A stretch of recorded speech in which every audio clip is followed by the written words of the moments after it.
Hey, what's up, all you 40K fanatics? It's me, Casey, again, bringing you that grim darkness that you love so much from my Grim Dark Garage. So, we at the 40K fanatics have been a little busy lately and haven't posted anything on the YouTube channel in a while because we have been at Gamers Fest here in Arkansas, a local community based tabletop and board game style of outreach that benefits the local libraries of our community to raise awareness and money so that they can give the resources that they have out to the people in our communities. So we wish them the best and hope that they raise all the funds that they need because they're great people. They do a lot of good stuff. And also, Gamers Fest was amazing. So, without further ado, let's get into it. You don't know the things I dream. No one does. No one ever cared enough to find out.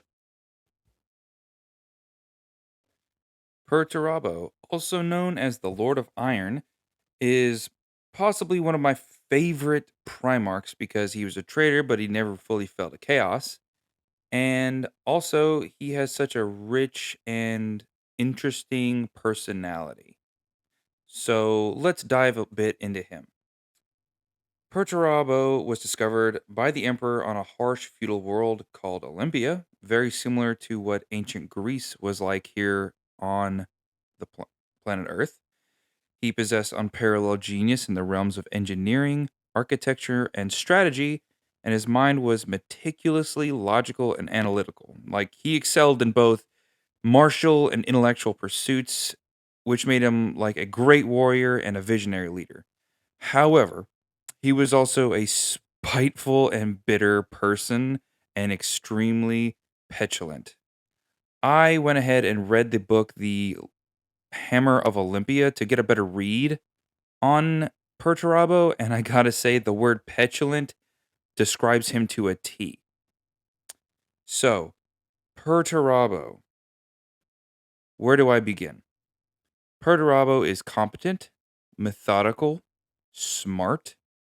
He does not waste time with emotions because he doesn't really need to. He wants to benefit humanity and kind of move away from war. He grew up being the son of a tyrant on the world of Olympia, and eventually he realized the best way for him to move forward was to conquer the planet and unite it in peace. Unfortunately, he didn't like war.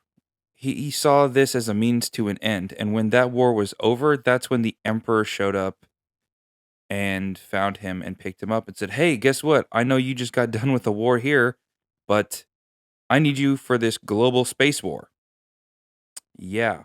He didn't trust anyone. His own advisors, his own adopted father who raised him, even his adoptive siblings did not fully sit well in his mind. He saw everybody's personal and social interactions as a means to an end for themselves, like they had ulterior motives. Even though his dad was a cruel man and a tyrant of the planet, he often reached out to Perturabo to become his son and to grow a bond with him. However, he also used Perturabo's engineering, insight, machinations, and smarts to further his war effort, and he didn't build anything like bridges or libraries, wells, and things like that that he really wanted to make to benefit all of the humans on Olympia. This would kind of reflect what would come to follow in the Great Crusade. Perturabo had an eidetic memory. When he heard about something, he either learned everything about it or knew everything about it instantly. He would go on to try to make improvements in a way that he would want to show off and expect people to give him praise. However, he acted like he was better than everyone and no one really gave him the satisfaction. He would, let's say, make a sword better than a blacksmith in the local area. He would go and he would make this sword probably right in front of the local blacksmith and then show it to everyone. and immediately expect praise, but he would never talk in a social manner. So he came off like a huge jerk. And then he would just drop the sword at everyone's feet and then walk away like he was better than them. So nobody really gave him the satisfaction, and that kind of reflected on him, especially into adulthood. He was very bitter.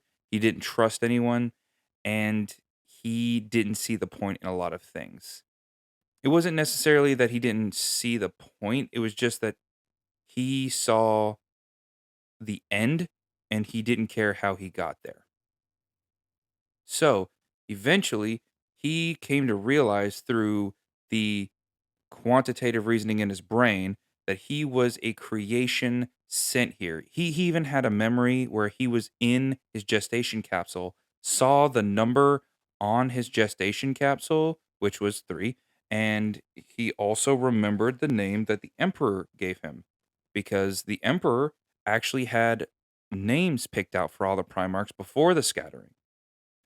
He insisted that he would be called Perturabo because that was his name and nobody else could call him anything else. His local culture had a manhood ceremony, kind of like a quinceanera or, something that happens when you're 16, where you pick a name from the heroes of legend on Olympia. And he spat on that tradition and said, "Look, you've been calling me Perturabo. Perturabo is my name. I chose Perturabo, so this is all stupid, and you all suck. I'm Perturabo." So if that doesn't explain who Perturabo is in a way, eventually he would see the Emperor shine his light and come down to the planet by landing on the tallest mountain of Olympia. Then he would take a fighter jet or a helicopter. It's kind of like a small one-man ship, fly as far as he could until he ran out of fuel. Then he crashed it, sprinted through the forests, up the rocky slopes, climbed the whole mountain, and did not stop until he got to the top. When he got to the top, he was extremely emotional, and then he slipped. Because of that, the emperor caught him and he knew that the emperor was his father as soon as he saw him. He pledged his allegiance to the emperor. Perturabo, being a man of iron, a man of Olympia, never gave up on his word and followed him into the Great Crusade and was eventually introduced to his legion, the Iron Warriors. The Iron Warriors were a stalwart, strong, and well numbered legion of Space Marine. They fought hard and dedicated themselves to the ideals of the emperor. However, Perturabo, being Perturabo, wanted to seek excellence, saw it as a machine. He needed to make that machine better or the best, or else it failed. He saw their statistics weighted against the other legions that have also fought throughout the 40K Great Crusade, and he saw them wanting. He made his legion start off by performing decimation on itself, which is when everyone would draw lots and then every 10th Space Marine would be condemned to death. Not only that, but his squad mates would have to carry out the execution by beating that Space Marine with their bare hands into death. Very harsh, very cruel, very bitter. However, his legion would step up to the chance, wanting to redeem themselves in the eyes of their Primarch and prove themselves. Perturabo led his forces with calculated precision and brutal efficiency. His legion became infamous for their siege warfare tactics, utilizing relentless bombardments, mass artillery, and intricate fortifications to overpower their enemies. Perturabo's obsession with perfection and efficiency was reflected in the Iron Warriors' unyielding determination and ruthless pragmatism. They became an iron war machine that would slowly roll over the enemy until they were ground into the dust. Perturabo and his legion were efficient, tactical, and cold and bitter. They had, without a doubt, the highest casualty rate over time, thanks to all of the wars of attrition that they fought. He also became my greatest and most favorite of the traitor primarchs because of this, because he not only took on these orders and suffered heavy losses, but he replenished them steadily and kept his numbers high without asking for help. He used the resources he had on Olympia and the soldiers provided to him from Olympia to replenish his forces after every battle. Even though the losses were heavy, they were soon replenished. I mean, he's competent. However, Perturabo and his sons would have a deep seated anger within them. Every time they would have to make a social interaction, like they would have to explain themselves to somebody or try to understand why someone make a decision, they got super griefed about it. They seethed silently about it. Perturabo would take on all these missions and then he would get super, super angry about it. But he would never say no. And he would never complain. Eventually letting it out in bursts of anger that would just be on a whole other scale.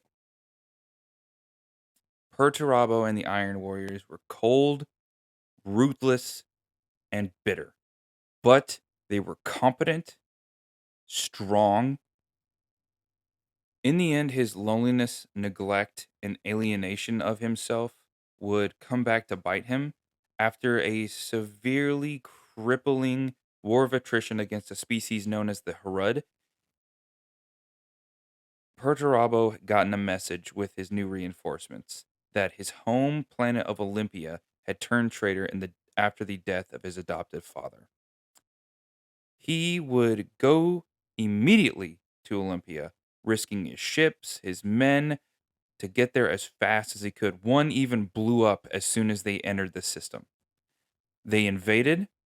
They told the diplomats that they could try and negotiate as much as they could, but in the end, they turned traitor because Perturabo is a man of iron, and iron is not evil or good, it is iron. So he decimated their cities, killed their people, left what population he could until he finally came to his own hometown where his father lay in his casket, decimating the walls that were built up and bringing them down. He had his space marines killing people in the streets, destroying homes, killing people, smashing the walls until nothing was left. It was in the end of the siege after his own space marines rebelled and fought against brothers because they thought that what they were doing was dishonorable. That Perturabo finally saw what had been done. When they were finished, he realized he was not a man of honor and there was no forgiving what he had done.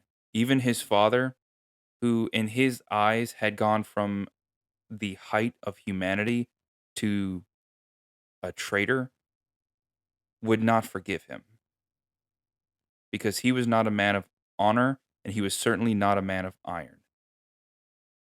It was because of this broken and fractured heart that he finally started feeling emotions again and not the cold bitterness that he had always felt, that he would eventually turn traitor against the Imperium to save him and potentially his sons. But it was kind of a repeated process for Perturabo. Every time he messed up or his commanders messed up, it was nobody's fault but either the emperor or the commander. It was never his fault. He is petulant, petty, cruel, but he is methodical, practical, and smart. His story is one of anger, betrayal, and tragedy. And though he was a brilliant and loyal son of the emperor, his perceived mistreatment and thirst for recognition drove him to damnation. His fall and his subsequent actions brought untold suffering and death to the galaxy, ensuring that he is remembered as one of the most complicated and devastating figures in all of the Warhammer 40K lore. Iron within, iron without. Thanks for listening. So that's been it, guys. It's been me, Casey from the Grimdark Garage. I appreciate you guys listening to me. We're really blowing up. If you would like to support us, go to the Twitter, give us a shout, go into the comment sections on our YouTube. I have been uploading the podcasts we've been doing on our Spotify and our Podbean and all of our podcast socials to YouTube finally. So you can go ahead and enjoy those on there if you want to. Give me a subscribe, give me a like, give me a share. And if you have the chance, I'm going to put the NEA Gamers Fest link in the bio for this. So if you'd like to go ahead and give them a donation and show your support to the local libraries in my community, they would greatly appreciate it. And I will see you out there in the grim darkness of the far future. See ya.